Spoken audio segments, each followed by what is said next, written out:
Welcome back to my interview with Professor Stephan Schulz. For this third part, we talk some more about people that have influenced his career and theorem proving in general. And maybe on a more personal level, who are some of the giants on whose shoulders you've stood upon? Who are the people that you feel like have had a significant influence on your scientific career? That's interesting. These are two different questions, I think. On the one hand, I think the most formative influence on me has been Jürgen Avenhaus, my first professor of theoretical computer science, because on the one hand, he taught me how to absolutely cleanly separate definition from intuition. And the value of clean and clear definitions and of absolutely a commitment to a nearly perfect formal style of working. I think his lectures, well, 3 of the 4, they were in his own field, and they're perfect. They're totally beyond the capability of most students, myself included, to take them in. But they are so beautiful once you get it. Every detail is exactly proved. There's no hand wavy, this is trivial or obviously, and that was a big influence on me. And I kind of try to imitate that. I don't manage to do it to the same degree, but then I add a little bit of intuition so that my students understand why they should do what they are doing. But that was a big influence, I think. The second biggest influence, I would say, is probably Jeff Sutcliffe, because he created modern automated theorem proving not by doing massive theoretical groundwork, but by really doing the hard work of establishing a big benchmark library and a unified language that everybody could use.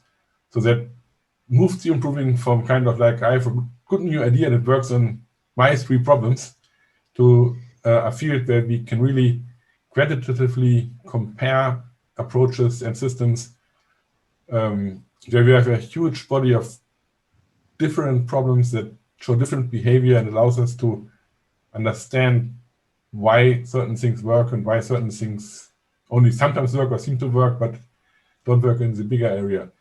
And then that is, I think, a very important contribution, and one that really had a big influence on me, because I started my PhD around the time Jeff started the TPTP library, and it has been with me for the last 20 years or so. I got my PhD in 2000. And I think Jeff visited us in Munich in 1997 and worked in TPTP when I was just beginning to work on E. Great. Yeah, we'll have Jeff on a future video cast here as well. Mm-hmm. Yeah, I think from looking at the scientific foundations, I've already mentioned Bachmeier, Ganzinger, Nieuwenhuis, and Rubio. And of those 4, I have to separate them. So Bachmeier and Ganzinger had a big influence because I read their paper first.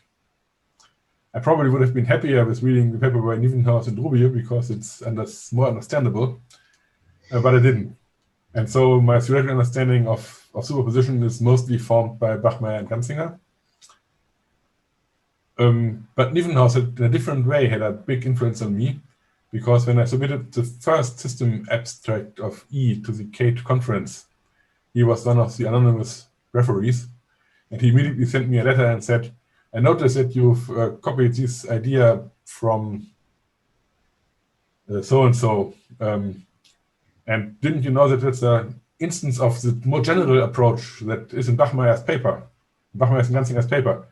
And I said, no, I didn't notice it, but now I do, thank you. And that was the first thing that really made E able to shine. That was the idea of literal selection, as opposed to special strategies for horn problems. Those can be generalized into literal selection. And the last big influence, I would say, has been the Waldmeister team in Kaiserslautern, none of which is still doing a lot of science at the moment, because they were like 2 years, 1 or 2 years younger than me. So we were the first students who built a completion-based theorem prover as part of a practical during our university courses. And then we had a good theorem prover in the group, but they said, let's take this to the max. And they really had the energy and the talent and the idea to take what was like, I would say, a reliable truck and make it into a Formula One race car. And a lot of those ideas I could later borrow for E. In particular, Bernd Löchner's work on term orderings. It's so beautiful, and it's not only beautiful, it's also fantastic. It increases the performance of term orderings, of the time needed to evaluate term orderings by orders of magnitude. It's a totally different class of complexity. It takes it from a high-level polynomial to linear, or from exponential to polynomial, depending on which ordering you consider. And the algorithms are super elegant once you've understood them. And he makes them easy to understand. So great work, really. That's a great list. You've cited both elder educators and colleagues themselves as chief influences. And I also like the way in which you've referred to this notion of elegance or beauty, which I think is something that maybe people who are not scientists or mathematicians don't often think of. But I think that's often a key driver in coming up with big advances. The big advances are the ones that we just find beautiful. And there is something very sort of wonderful and mysterious about that, this notion of beauty in science, that an equation can be beautiful, and a simple solution that's elegant is really a beautiful thing. It's great to hear you use those terms for what you do. And I think it's crucial for progress, because there's this famous book about the magic number 7 plus or minus 2. Yes. So if you're a genius, you can maybe keep 9 things in your brain, but then you will have trouble thinking about the 10th.